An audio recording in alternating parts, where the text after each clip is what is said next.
I chose something different. I chose the impossible. I chose rapture.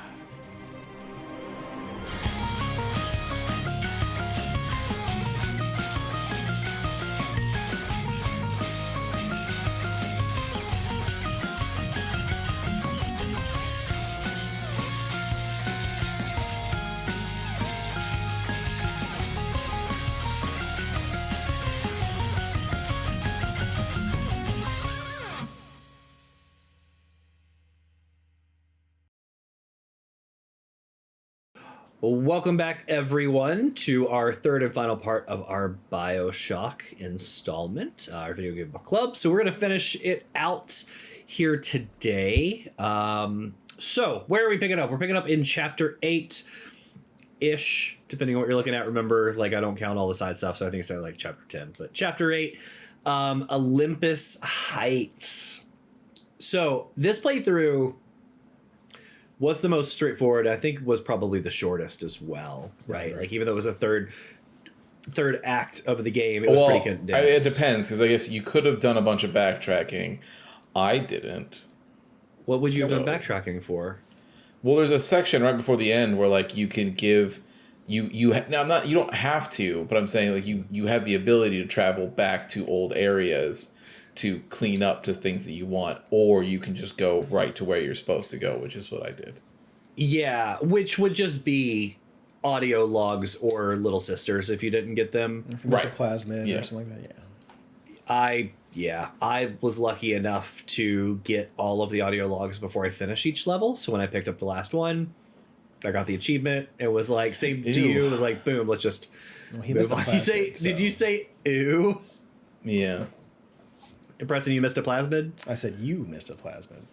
We all did technically, but yes, I did specifically because we killed Cohen. Yes, I did miss a plasmid. So, Olympus Heights connects the residential areas of Rapture to the rest of the city. So there's kind of like a tram station going through here, and then like a lot of residential stuff.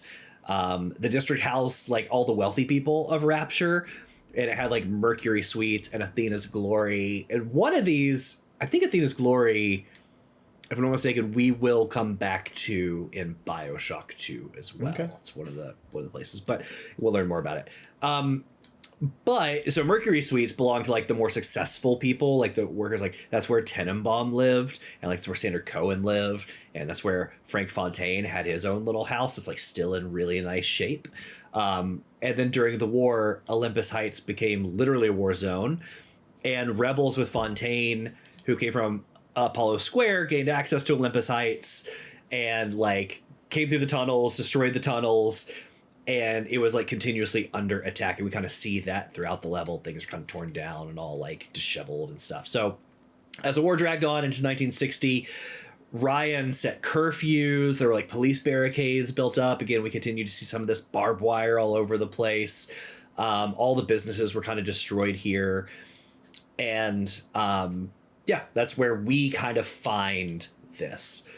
So after we left off, we escaped Rapture Central Control.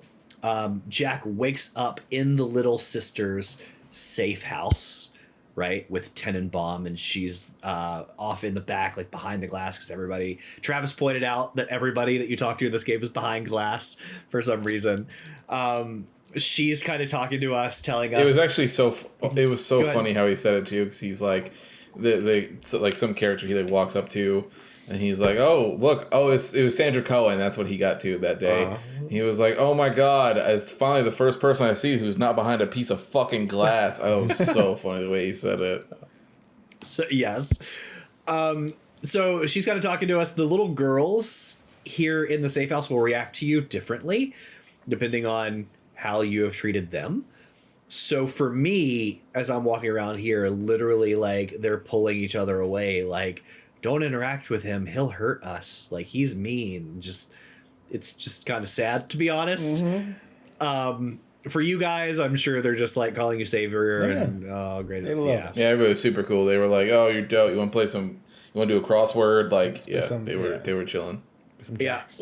in one of my parts, you can like hit A and take like a cream. I don't want to say the wrong word. Like a donut you can kind of find like throughout the game and stuff. And I take it, but it literally like takes it out of the girl's hand, and she just kind of like looks up at me like, "Why are you such a terrible person?" It is pretty awful. So here, this area, so like here are the sewers of Olympus Heights. Tenenbaum has made a house and a safe house for 18 little girls rescued from the Sisterhood. And I think it's an interesting little like bit of dialogue and stuff as you move around here. I think there's one audio log you can pick up that mentions it.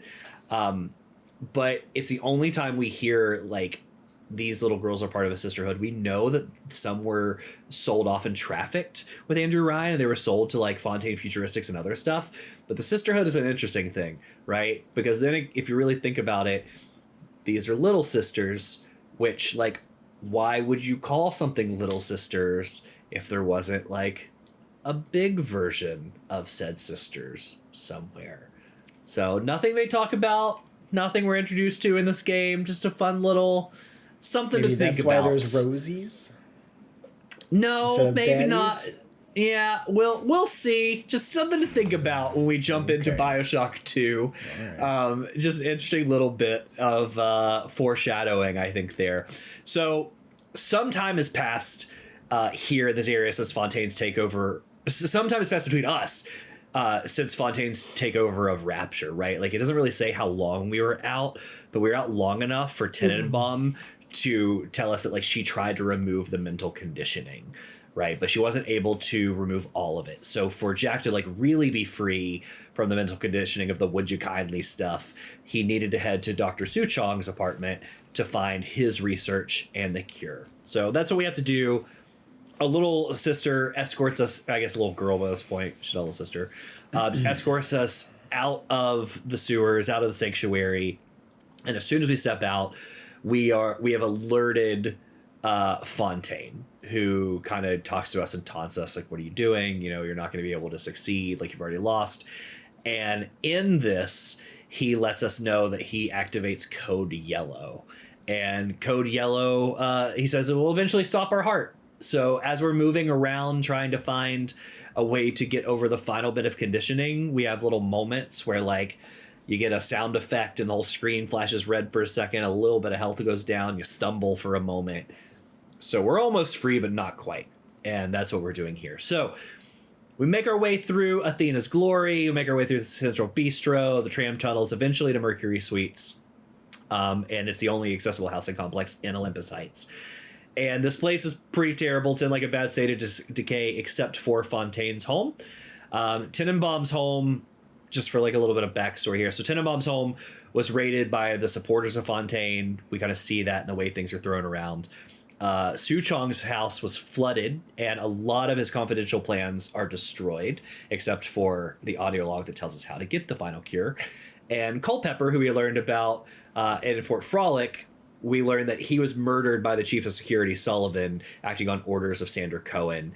And then if you left Sandra Cohen alive, you actually interact with him here. You can, there's one area that was locked off to me, but this is his apartment. He is still in there. He's got a little bit more crazy. He's a little bit more reclusive, but he talks to you kind of like normal. And you have to kill him in this part. There's like a plasmid up there. There is one upgrade area for your weapon. So like I missed out on that. I got all the upgrades for my weapon except for that one that would have finished off, I think, the revolver. So there are a couple of benefits to leaving him alive. There's some interesting stuff here too. Like if you walk into one abandoned apartment, there's just like a family sitting on the couch, like the dad and the mom are like together, and there's like 3 kids on the other side of the couch in front of like the TV that's playing, and you can tell it's like this wealthy family by the way they're dressed. But if you look at a jar on the coffee table, you see that there's like a label which is like a skull and crossbones, just showing that like when they were trapped with this war going on, like the only out they had in this place with the splicers and everything else was just to end it themselves. And then for no reason, there's just a lot of cats dead in the area. I don't know why. There's no dogs. I don't know why it was necessarily necessary to have cats everywhere, but there's like a lot of dead cats in this level. So, as I mentioned, we eventually learned from an audio log found in Su Chong's house that he's created a formula to break the mental conditioning of Fontaine called Formula 142, I believe it was. I forget to write down the number.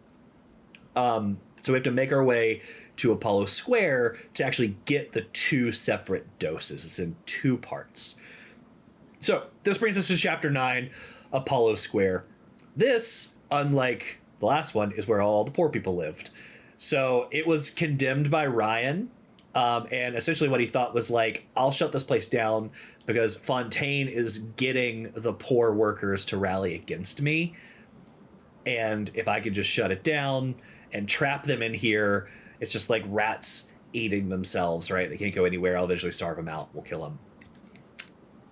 I think this part is interesting because Rapture is supposed to be like this city of like wealthy elites. Like that is kind of what is like everybody is supposed to be like at the top of their game. So it is kind of ironic. Like we just have some poor people here. So even in this like supposed idyllic society, we've still Lord of the Flies ourselves like to rich and poor people here. Yeah, but I don't know that. I think that was always based on the way that it comes off from Andrew Ryan. It feels like that was always the goal.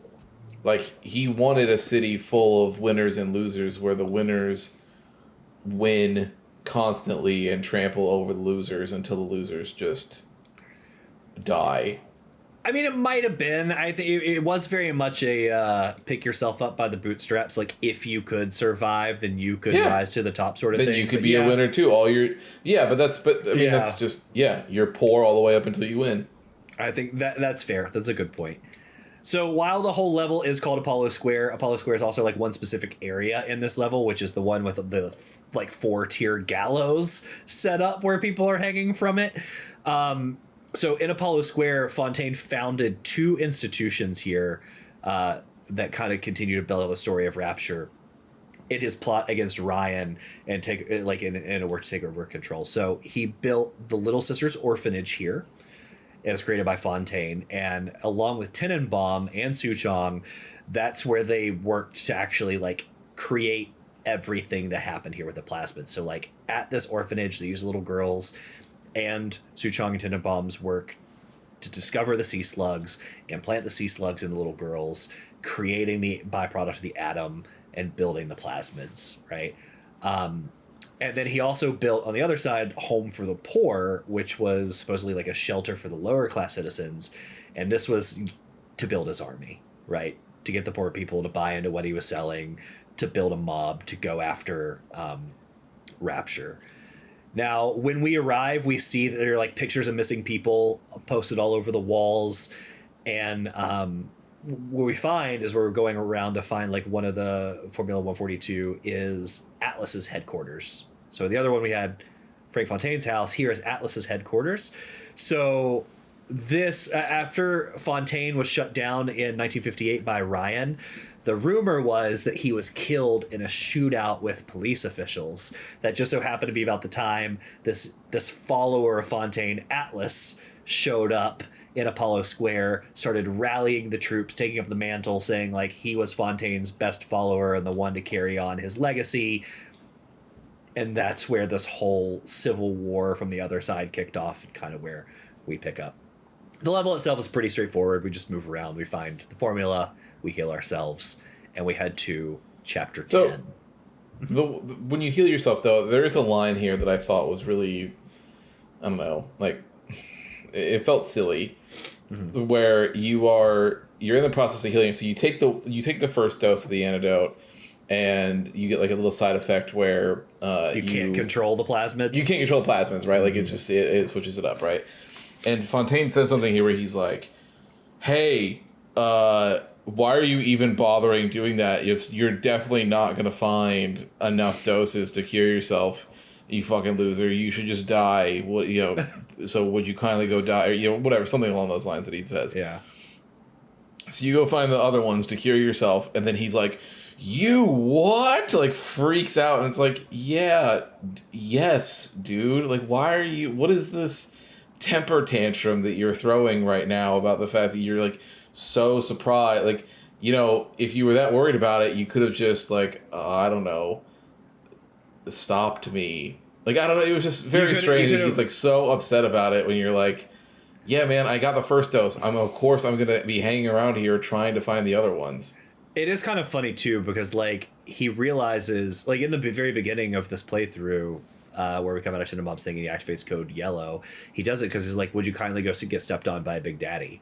And like, we don't do it. And it was like, oh, I see Tenenbaum's been playing in that head of yours. Like, would you kindly go get stepped on by a big daddy? He's like, what the fuck? So then he goes, activate code yellow. Like, he knew we were already trying to break the mental hold. And to your point, like, if he was concerned about it, instead of like leaving us in the room hoping that we would die in like the self-destruct sequence, you could have just activated code yellow there and like made sure that we died. Right? It's kind of like right. The or good like, guys thinking they killed the bad guy, but then they just like leave him and like, oh, it's, you know, he's not going to come back or whatever. Like, you know, you still had control over all these people. Like, you could have, you know, been like, all right, I'm sending all my people to look for the other things of the cure and smash them. Like, you know, so haha, better hurry up or something. And, you know, you get like a time limit on it or something. Who knows? I don't know.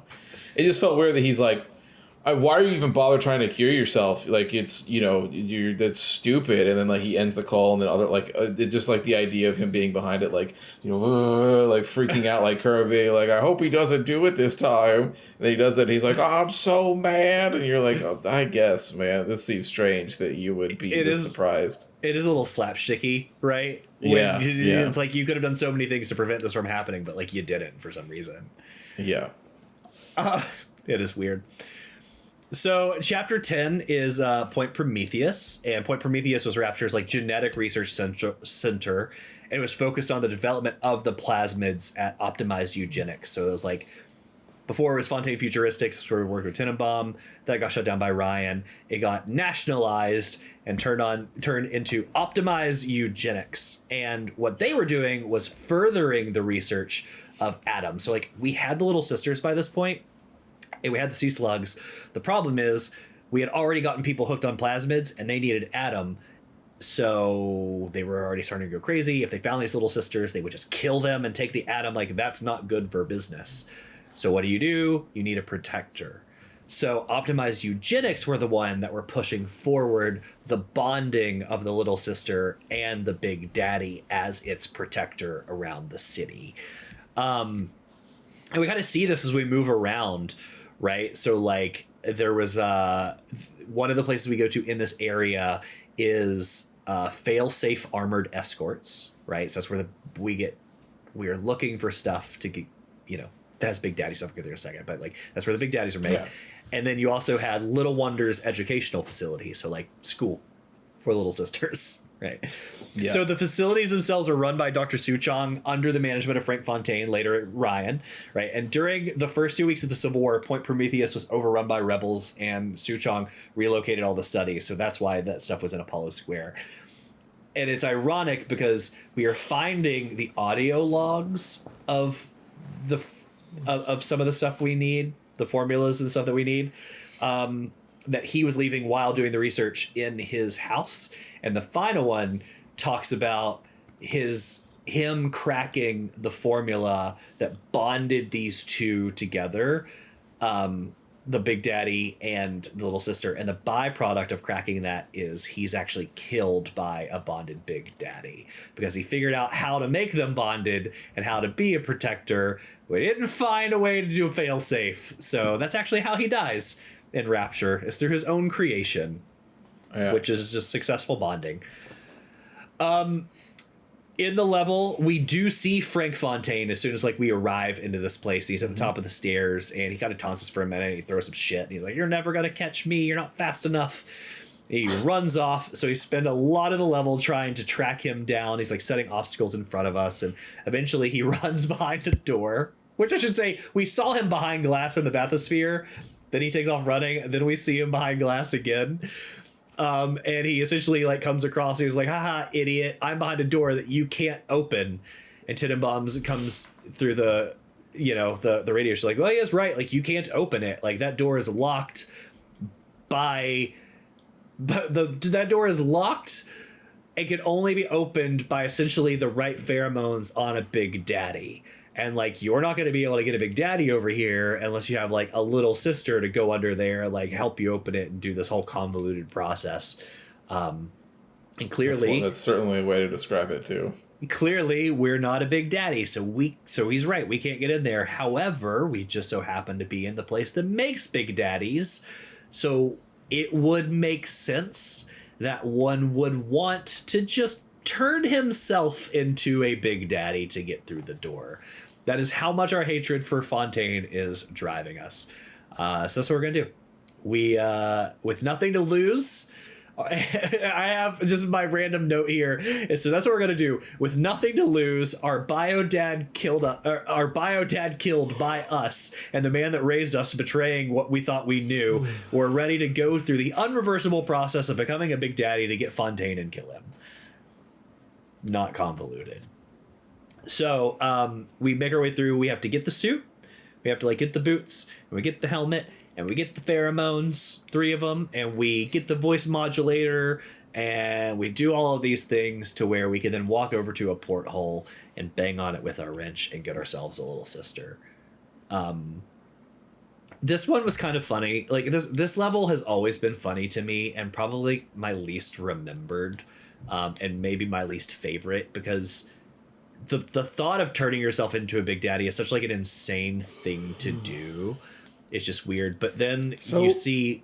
Are we actually turning ourselves into Big Daddy, or are we just getting Big Daddy stuff so the girls think we are? Because at the very end, you are out of the suit. You don't have the little bubble vision anymore. Like it's... I think you take off everything to fight the very final boss. So they're intentionally vague about it. You see your hands and stuff like that. So like you're not fully Big Daddy. Right, but like when you think about the voice modulator is that like drill that is supposed to like go in your throat and spin around and stuff. And I can't tell you, by the way, I hated the fact that you just stand in front of it, it spins, nothing happens. I was like, dude, this is so fucking like. Yeah, you should have just deleted this whole thing. You should have just given me a box that I strapped to my throat instead. Then like, don't do all of this rigmarole for nothing. Tenenbaum also talks to you about how like it is unreversible and like the dedication you're going through to do it and so on. So like, I think the voice modulator part is unreversible. I think everything else is just shit you're wearing. Yeah, and like I've always kind of thought it's almost intentionally vague, Preston, to your point, because like it wouldn't make sense. Because of the ending you get if you choose the good ending, you can't be a big daddy, right? Like you see too much. And we'll get there. But like on the bad ending, you actually don't leave Rapture, so you could very much be a big daddy. And like so I don't know. I think we'll talk about that when we get there. But I do think there's a little bit of it that is a plot hole and like purposely left unaddressed. So that's what we've done here. Chapter 11 is the proving grounds. So we've gotten our little sister, and we essentially have to make our way through the proving grounds to get to Fontaine, where he is. And this is like the penultimate level of the game. We have to run essentially through a gauntlet. It like used to be a museum, and very quickly after the Civil War, when like the bonding process and everything, the research was being done, they just turned this museum into a place where Big Daddy's little sisters could run around and like train. What are you doing? How do we collect Adam? How do we protect him? That's literally what it is. It's just like an obstacle course for Big Daddies, like boot camp. So I just have a note that like before the Civil War, the Armored Escort Proving Grounds was known as a memorial museum at Point Prometheus. It's a place you could come and learn about like fossils and the surrounding sea, and you see some of this like really pretty like juxtaposition of dead body stations for little sisters to collect Adam with like really pretty paintings and like squids in glass cases and other stuff. So there's still that like this used to be a learning center with the new like it's part of the war machine, which I like that like different look to the area. So as we go along, we're told by Tenenbaum that little sister's mental conditioning still forces them to stop and harvest Adam before moving on. So it's literally just a escort mission where you have 3, maybe 4 places you have to stop and do your duties as a Big Daddy. You protect the little sister while she collects Adam before you move on to the next one and get to the end. It's like splicers and bots and more splicers, and the final one is just like an out of control Big Daddy that you have to kill just before moving on. depending on your difficulty. I think we're all playing on normal or easy. It's not much. It's just pretty straightforward. Not much of a challenge to do what you've done the whole game. On hard, survivor, there are some little saying with quotes like fun challenges to this, where it's probably like, before you stop to let her collect the atom, you're running forward, you're hacking some of the bots, you're setting some traps with tripwire, you're probably putting proximity mines. Like, there is strategy to it. But on the level we're playing, you just run through, bonk some things on the head, and move on. At the end of the Proving Grounds is the entry to the special exhibit inside the museum's tower. So the lobby opens up to a single elevator going to the top of Point Prometheus, the highest point in Rapture, and that's where Fontaine has been cornered. And the little sister who guides us there, is like, hey, here, take the little needle I've been using to harvest Adam. Like, poke the guy with this, and that's what we're going to use to fight Fontaine. We are going to drain him of his Adam. So, chapter 12, the final chapter. As we're going up, there's a little like voiceover from Frank that says, like, I remember when me and the Kraut put you in that sub. You were no more than 2. You were my ace in the hole, but you were also the closest thing I ever had to a son. And that's why this hurts. Betrayal, kid. Life ain't strictly business.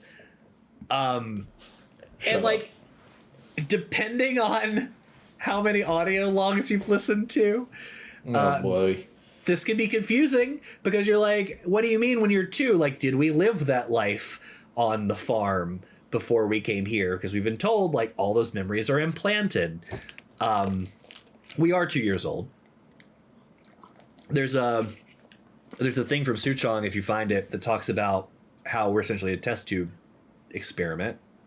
And when we were 1 year old, we had the athletic body of a 19-year-old. So at 2 years old, makes sense. We look like we're in our late 20s, early 30s, however old we're supposed to be there, right? So yes, we are 2 years old when they sent us up to the surface to do our thing. We just age really, really fast. It is not addressed anywhere. It's a weird throwaway line. It does sound very odd. It can be really confusing if you haven't been like keeping up with the audio logs, or you just don't know that much of the story. So Fontaine is the last level. We've chased him down. We're ready to fight him. And since Fontaine has taken over control of Rapture, he's redirected the city's atom supply to this like atom-inducing device. And he uses the machine to splice himself with huge amounts of atom. So like, if you've never played this game and you're trying to picture it, think like Frankenstein's monster tied to like the table with big wires and stuff, and like even the lightning in the sky. Literally, Fontaine just like gets in this big chair table that he hangs from, and we just see tubes of atom just being injected into his body. And he has become mutated. Like, he's not the Atlas that we saw from a distance in the beginning of the game when the bathysphere blew up. Like, he is jacked. He's huge. He's a big monster. He's kind of like blue, has like lightning running through his veins. So to kill him, Jack must inflict damage until he retreats to his chair. To recharge the atom, you go up, you poke him with the pointy stick, you drain his atom, he comes back down, you do more damage, he runs back. You have to drain him 4 total times, but it's only a 3-phase fight because they give you a free one right at the beginning for some reason. I guess it's just a little tutorial. Yeah. So, same sort of thing here. If you're on hard, you have splicers coming from the sides of the stairs to go down in this room. You have security bots coming. There is a bit of that like planning. What I always do, and I've had this strategy since I was a kid, I run in and I'll put 8 trap bolts on either side in a line going like up, up, up, up, up.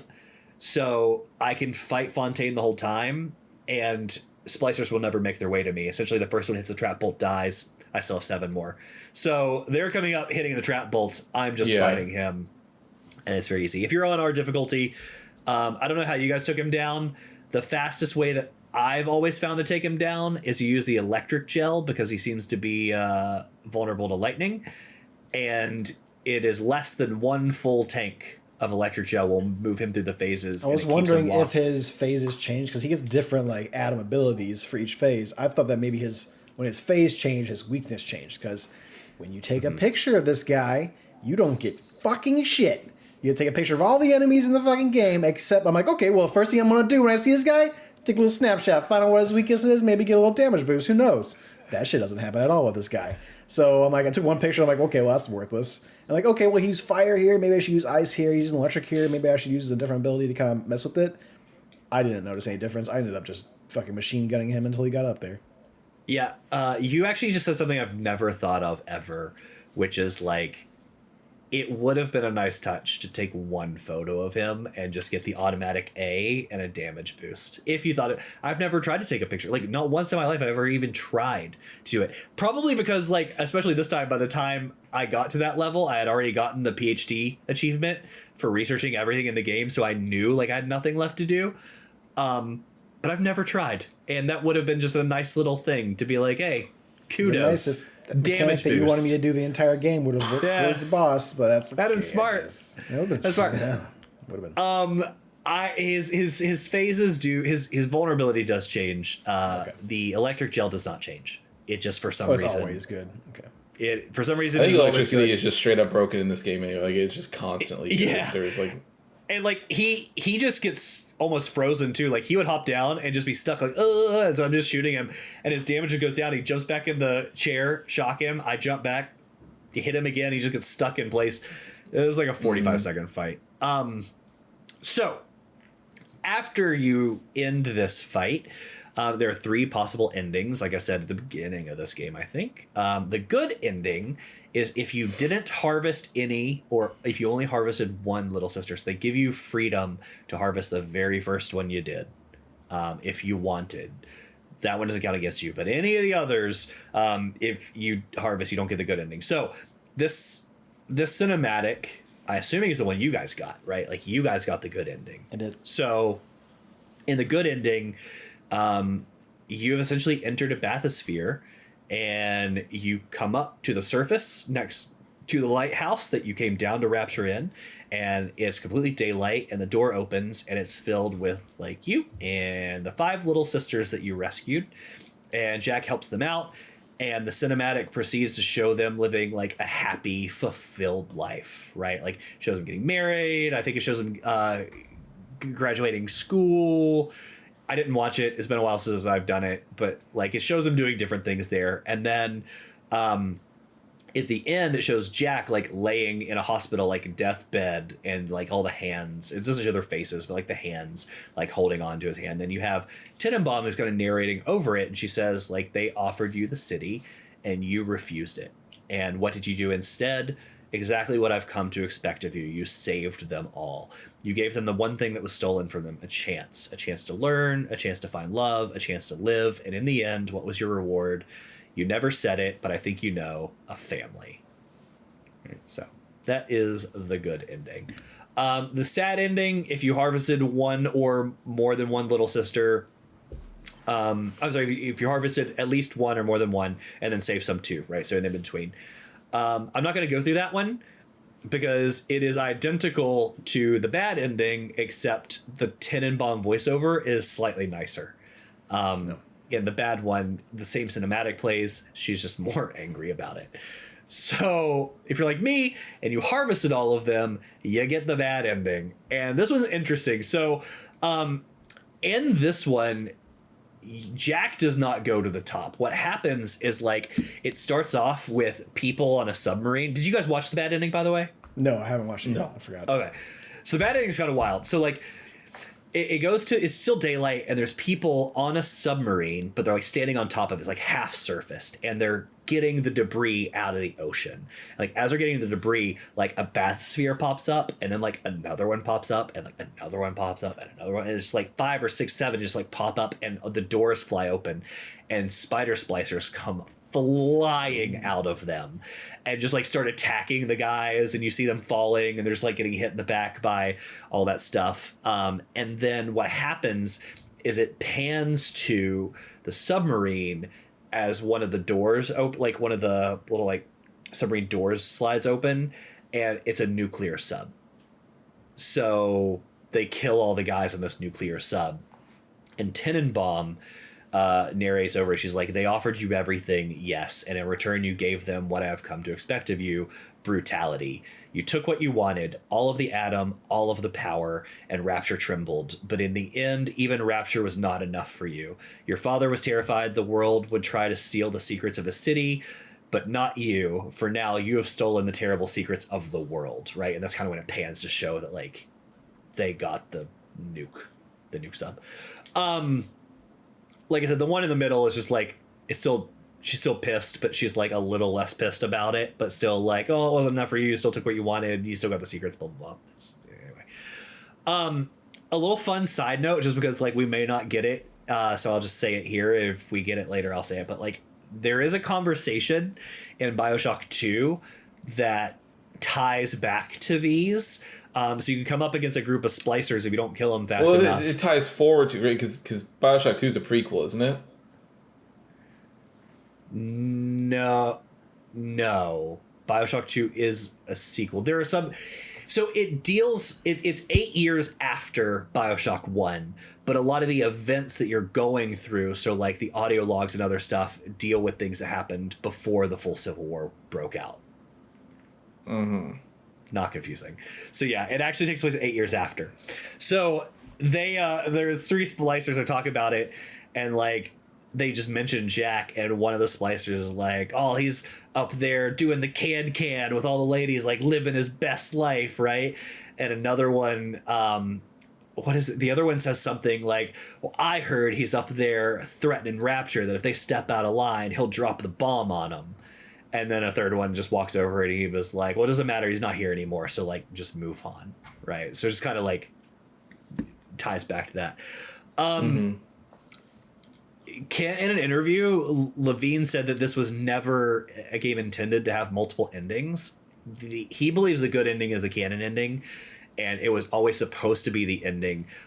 It was actually a late decision and said with quotes, request from the publisher that multiple endings be added to the story, which is probably why it doesn't, they're a little odd. So you always had the morality system in the game, but like, and you still had the chance to like save little sisters or take more of the Atom, but the ending itself was a little bit more vague to accommodate like a gray morality system versus like a white or a black morality system. He said he wanted to leave it ambiguous. So yeah. So that is that. If you beat the game and then went into the settings, you may have seen, and if you didn't, I get it. You may have seen though that there are 3 options that are opened up. 2 were opened up before. One was for Atlas, and it was the video you get from Atlas at the beginning of the game, kind of like a little like extra cinematic. The other was from Sandra Cohen, that I think you get after Fort Frolic, and it was just kind of like him doing the da-da, congratulations. And then a third new one opens up, and it is a teaser trailer for Bioshock 2. Oh. Which shows a girl standing on the beach. You only see her from the back. I don't know how this ties together. I don't know if this was planned, but from the back with her haircut, it looks like a young Elizabeth. Now her clothes are not blue, but like the haircut is the same, the color is the same. She's holding a doll of a Big Daddy in her hand, and then as it pans back, the sand starts popping up almost like a city with like a lot of lighthouses and stuff. And it's supposed to imply that like she can kind of manipulate the environment, kind of like Elizabeth has the power to do. And then it ends and it says Bioshock 2 Sea of Dreams. So I had to Google that because I was like, well, Bioshock 2 does not have a subtitle. It certainly does not. Irrational came out and said, oh, that's not uncommon. We title all of our trailers, and Sea of Dreams just happened to be the title of that trailer. Sure. I don't recall them titling other trailers. I didn't look up a whole bunch. So people, there's some debate on if that was supposed to be the actual subtitle or not, but either way. But yeah, there's just this young girl that, could be taken in different ways depending on your familiarity with Bioshock Infinite and what you think. So yeah, that is the game. Thoughts? comments, emotional outbursts. You want me to Preston, go? you go first. It's your first time playing the game, so. So you heard how I felt at the very beginning. The movement stuff is fine. I just have to get used to what type of shooter it was. That's not a problem with me. I like the environments. I like the story for the most part. There's plot holes and stuff like that. Who cares? I watch Star Wars. There's plot holes everywhere. Okay. Good. Sorry. Stories will have plot holes. It's whatever. It happens. No, there's some that you can just kind of. I don't know that there's that many plot holes, to be honest. But No, plot holes, but like silly things and stuff like that you go through and you have to do. Sure. I wasn't the biggest fan of a lot of the fetch quests. I think that could have been taken out a little bit more to give me maybe some more linear things to do, or like I don't know what you do. I'm not a game developer, but I just feel like there's too many of those fetch quests of you like going to the next area. Okay, well, this lady wants us to find a couple things to make this. Okay, we're in the next area. We need to find the stuff to make the EMP bomb. Okay, we're in the next area. We got to find the stuff to make the Big Daddy suit. Okay, in the next area, we get the serums to stop the fucking heart attack happening. And it's just like, you had a formula, and you stuck with it for every single one of these levels. I wish it would have been a little bit different. I wish there had been a little bit more stuff that we could have done that would have just changed it up a little bit, but it was always, next level, go grab some stuff. Next level, go grab some stuff. Wasn't the biggest. I'm never a fan of escort missions, and for some reason, the little girl sister would always get in my way. There was one part to where I had to I'm like, if I didn't jump, I couldn't get out of this corner, because little sister was somehow like just ramming her face, like just running straight into a wall. But I was also like right there next to the other wall, and there was something like a trash can or whatever in between us, to where it's just like, am I stuck? I'm like, okay, there's a jump button. Okay, this is the jump button. I got past it, but. Like I said, I love the aesthetic and everything. I feel with all those fetch quests, with most of the not big parts of the lore, but a lot of the good parts of the lore are just stuck in these audio logs. Which I mean, to be fair, I'm playing as a video game book club. Maybe if it was just more of me spending my time and just taking my time with it, I may have spent a little more time with some of those audio logs. I tried to more towards the second half of this once I started realizing, well, a lot of this lore that I'm not getting are in these things, so maybe we just kind of let some of these play out. Maybe we don't advance to the next button or door until that audio log ends, because they are usually pretty quick. But yeah, the world itself is great. Rapture is incredible looking. I enjoyed some of that story. I would say, before I get to the ratings, I did like a couple of the weapons. I think it did really well with giving us enough ammo and enough resources to do so. Now, to be fair, again, I'm playing on easy, so that's what it is. What it is. I'm having absolutely no problems with this game going through easy mode. But I can see how maybe you would have a little harder time when you don't have as much Eve, when you don't have as much money, or when you don't have as much ammo. I think all in all, I'd probably give this one closer to I'm bouncing between the two numbers. I'm just going to give it the higher one. I guess 3.5 is what I was kind of feeling for this. It's above average game. It has some really good hard-hitting stuff in there. The twist I did not see coming, even though I haven't even, probably someone mentioned it to me at one point within a game of the year or within some type of recollection of their times with Bioshock. But I didn't see that coming. So I thought that was pretty good. Well, 18 years later, not seeing that coming is still pretty impressive. Yeah, it's still pretty good. So.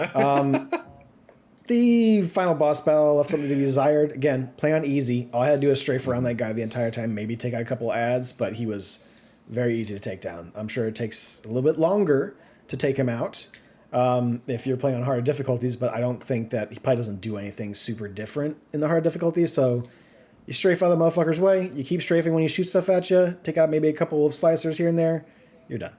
It's probably just more management on ammo and health packs in the harder difficulties. So yeah, I would say a good 3. I was leaning 3, but with that intro and this world, I think that it deserves it a little bit extra bump to a 3.5. Sure. There are so many things you can do in that final fight on hard to set yourself up. Like I said, the fight does not start until you probably too. Yeah, it doesn't start until you poke him, right? So there is a time limit between phase 2, 3, and 4. I guess 1, 2, and 3, where you have to poke him, but it's still enough time that you can drop a couple of proximity mines in front of him, then poke him, and then when he jumps out, he immediately gets hit. So I agree with that final fight. There is some stuff left to be desired. I also agree with the fetch quest thing. Because you're trying to power yourself up, some of those could have been, instead of doing a fetch quest, it could have been doing more to learn what happened in the area you're in. Some of them could have been finding things that powered you physically up to move forward. Even like just with the plasmids. Like have a room that's like, okay, we're gonna use let's say lightning. We use lightning all the time, but let's say use lightning now. Now there are mechanics in this room that use lightning to where you can do like some puzzle stuff or get through some stuff with the lightning, or maybe like some environmental stuff you can do with that with the fire. Maybe you're taking down some curtains that you can't walk past for some reason, but if you put out a fire, you can walk past them now because they burn away. I just think there could have been more thought put towards some of these levels. Sure. The designs are great for the levels. I love the level designs. Like I never once felt like they're doing this like tracking around looking for stuff. I always knew where I was going. The maps helped out a lot, and I think the design of these areas, you could get to certain areas pretty quickly. There wasn't always just one linear path. I'm at the end. I got to go to the beginning. No, it's all in like this weird like quadrants or sections to where they have different stairs leading to different places, and you can find some shortcuts here and there. But I thought the level design was great. I just think the design of the game, as far as what you are doing in the day-to-day of those levels, I think that's just a little less. Sure. Yeah, so I think that time has not been kind to this game. I can see that. As far as it's just only some aspects of it. So I think everything with I think Fontaine is one of the worst villains like ever. He is so one note, like he's not nearly as compelling as Andrew Ryan. He does not like Andrew Ryan, at least there's so much more like I don't know, like just like grandiose personality, even just like everything is just like, even though all Andrew Ryan does is just make you hate him the whole fucking time. And besides the weird issue that I have with his scene that we talked about last time, in general he's just way more compelling. Like just like every single time that you talk with him, like the back and forth you have is way better. Fontaine is literally just like comic book 50s evil, like yeah, see, like that is literally how like what he is, and you're just like, dude, you suck. Like I don't I did not feel like when you're coming up to Andrew Ryan and you go to fight him for the last time, I think you are like everything is like building to that moment, and there's all the things happen, like the self-destruct sequence is happening, and the music, and him and Andrew Ryan barking at you as you're coming up and doing all is like so much better than just like when I was on my way to Fontaine, I was just like, oh brother, like just get me, I just need to kill you, like please move. And then his form too, when he's all pumped full of Adam and he's like the Rapture logo almost, I was just like, oh yeah. God, you suck. Like I was just like, you suck. Like I disliked think it about a that lot. Yeah, that big statue at the very beginning in that tower is pretty much, yeah, he just becomes a logo, and you're like, sick, man. Like you way to just be completely unoriginal, but also show that like you also proved by the end of this that Andrew Ryan was better than you in every shape of the way. Like you technically got one over on him, but you really didn't, because he let himself die. Like Andrew Ryan had so many opportunities, he just let you kill him, and then like so it was like a I quit, you're fired situation, and then but then you spend the rest of the time that you have being the ruler of Rapture by turning yourself into the logo that Andrew Ryan created. Like you end the game doing nothing original. But and it is so like you're a king of what, right? Like you've destroyed the city through the Civil War. So like it's sinking, it's breaking, falling down. Like what are you the king of? Yeah. So there's that piece, and then the other piece is that from the story perspective, I think that this game, when it came out, there was a lot of people experienced this game, especially due to the fact that the Xbox 360 was so fucking massively popular, and when people at a time were looking for games to play on their new system, Bioshock comes out, and it has, like a semblance of a story, and people are like, oh, this is like, it doesn't always have to be shoot bang ball gun, like there's ball game, like there's something here. I think that even at the time, like being as kind as possible, I think that it still comes off as like baby's first like Ayn Rand take. Like, it really feels like Ken just really, really liked the first take that he read from an Ayn Rand book, and then was like, you know what? I think, like, you know, like even in the intro, right? Like, it's just like the whole, is a man not entitled to the sweat of his brow? And you're just like, all right, buddy, yeah, man. Libertarianism really fucking did a number on you, huh, Ken? Like, it, you know. That is probably, so I know of the book Atlas Shrugged. I have not read the whole thing. That, though, is probably one of the things most directly taken from the Correct. book, right? Like, it's the name's a lot there. about like building like a railway and other stuff. Then people start disappearing, and he's working in the background, getting the smartest minds to leave, and so on. But that part is probably the thing that's most taken from the story. Yeah, and you can feel like it's like, you know, I don't know,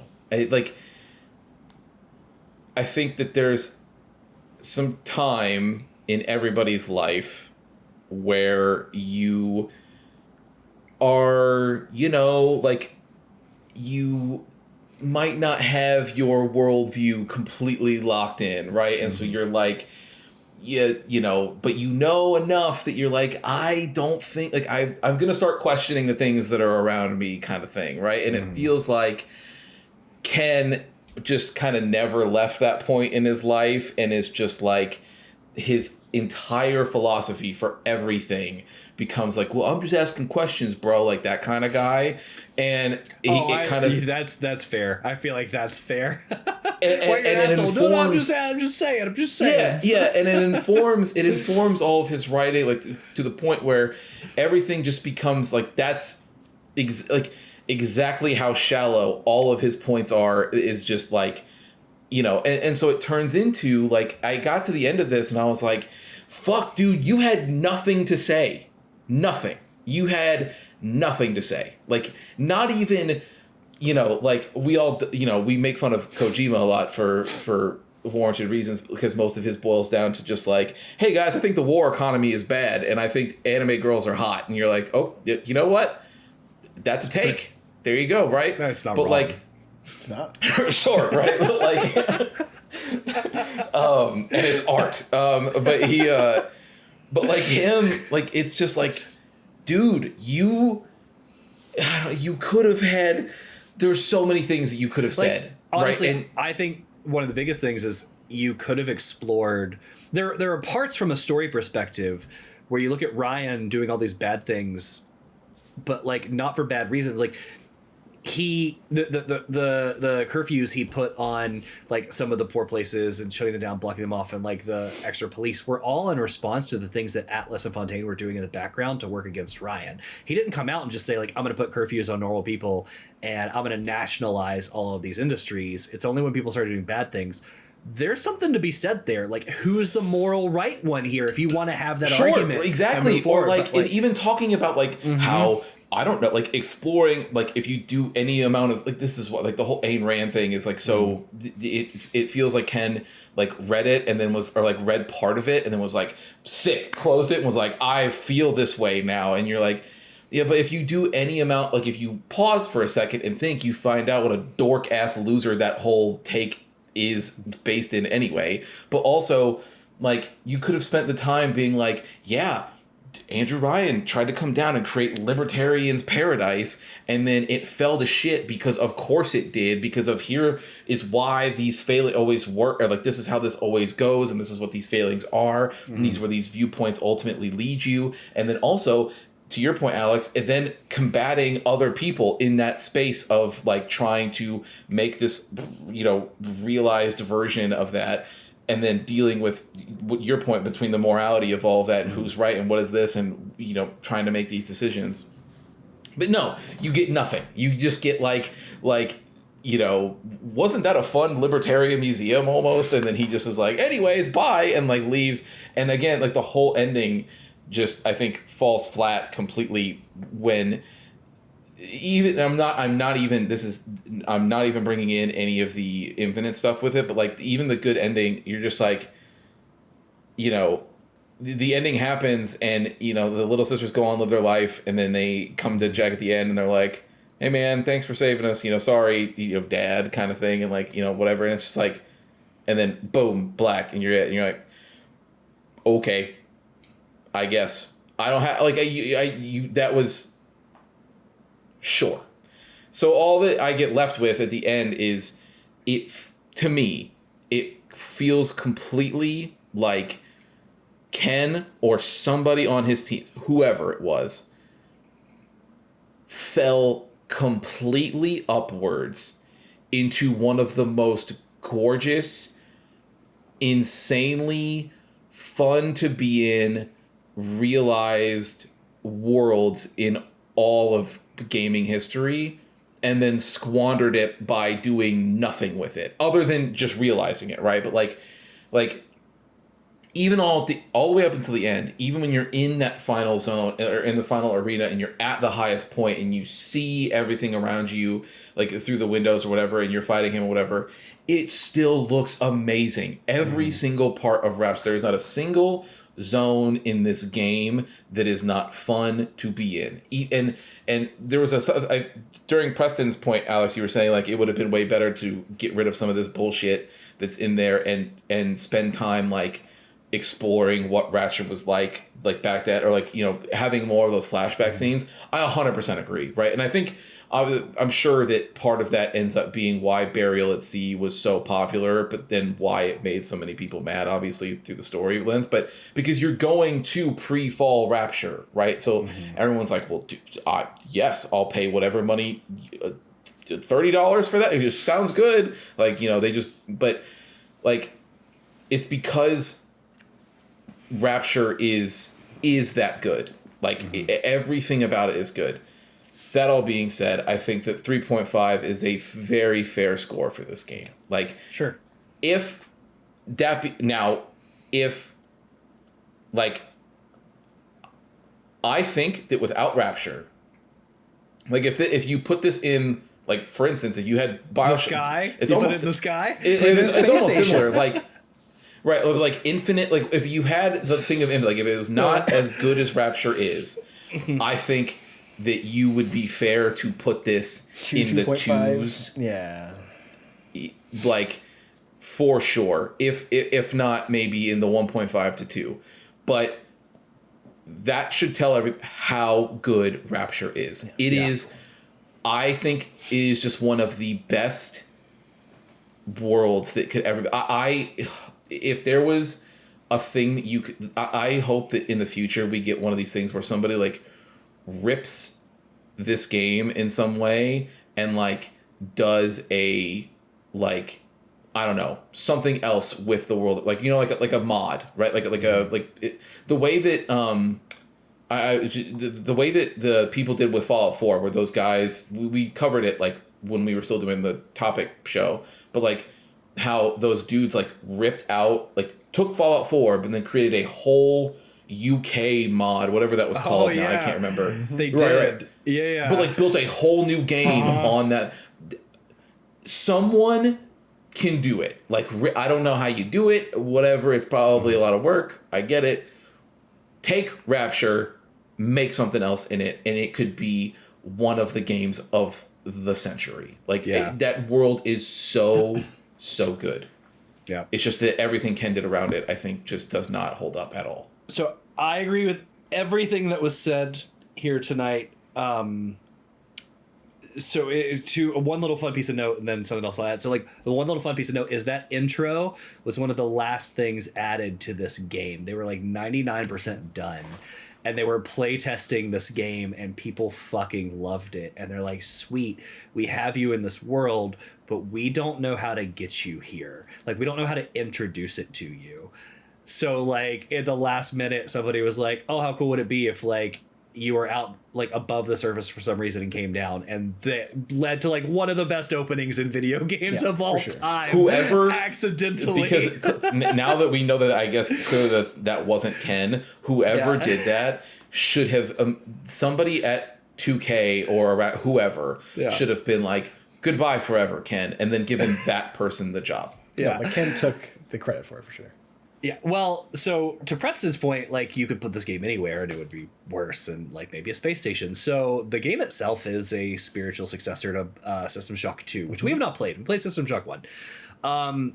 There are some familiarities and similarities between these games. For instance, similar story arc laid out in the same way with a companion that talks to you over a radio device that has a very similar, i.e. identical, turn when you find out you've been working for them to do their goals.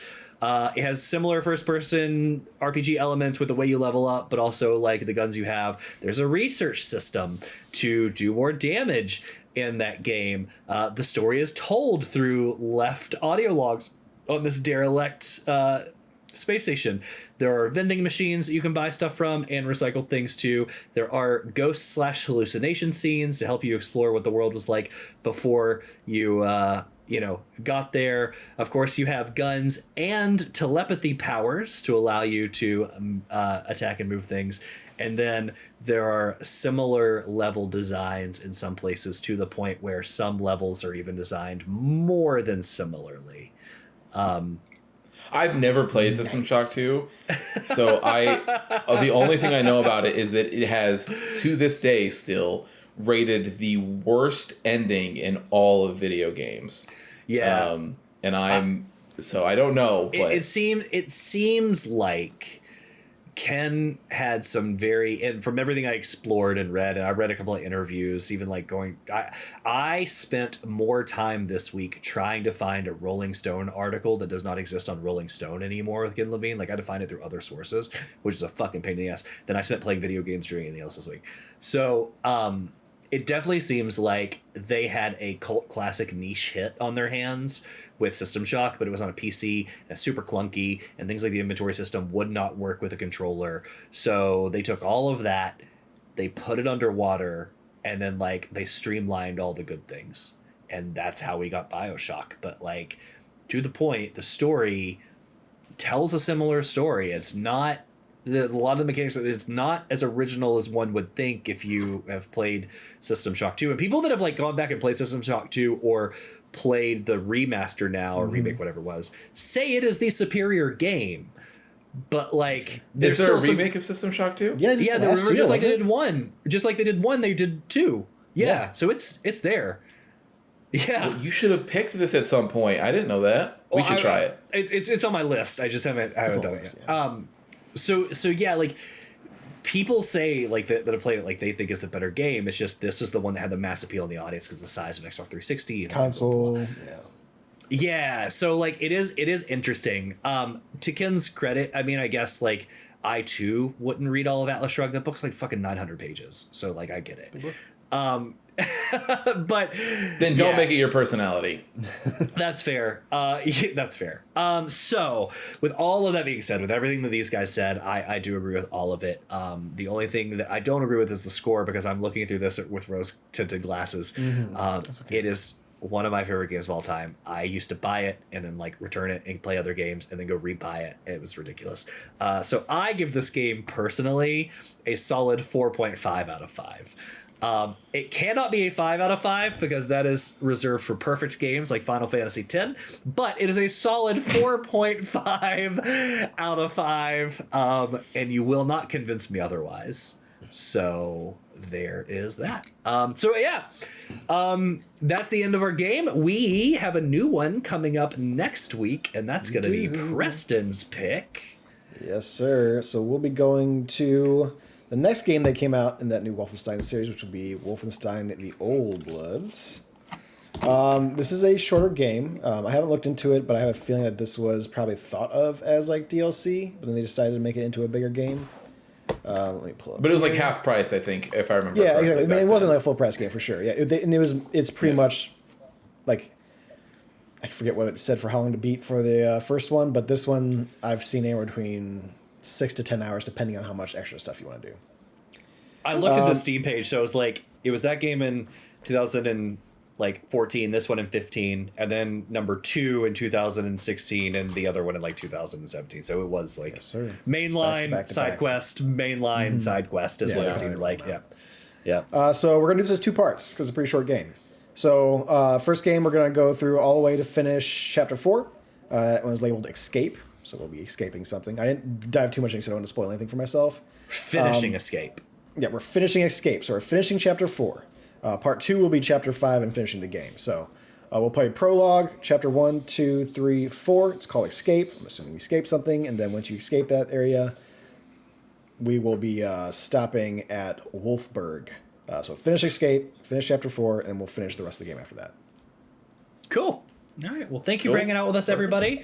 As always, don't forget to check in next week with our weekly prologue, and don't forget to check in with Preston for Star Wars Sundays as he is there. And then we will see you back with a new video game book club, Wolfenstein: The New Blood, Old Blood. You already said the Old Blood. They all have so similar names. The Old Blood. All right, everybody. Thank you for hanging out once again, Preston. With that, you know what to do. Hit it. I chose something different. I chose the impossible. Thank you for listening to another episode of The Testing Room. To catch up on past episodes or to check out the newest ones when they drop, follow us on Apple Podcasts, Spotify, or wherever you get your favorite podcast. If watching is more your thing, check us out on YouTube, youtube.com/@thetestingroom, or watch us live on twitch.tv/testingroomlive. To leave comments or ask questions, you can follow us on Instagram @testingroompod, leave a comment on YouTube, or send them in to testingroompod@gmail.com. See you next time.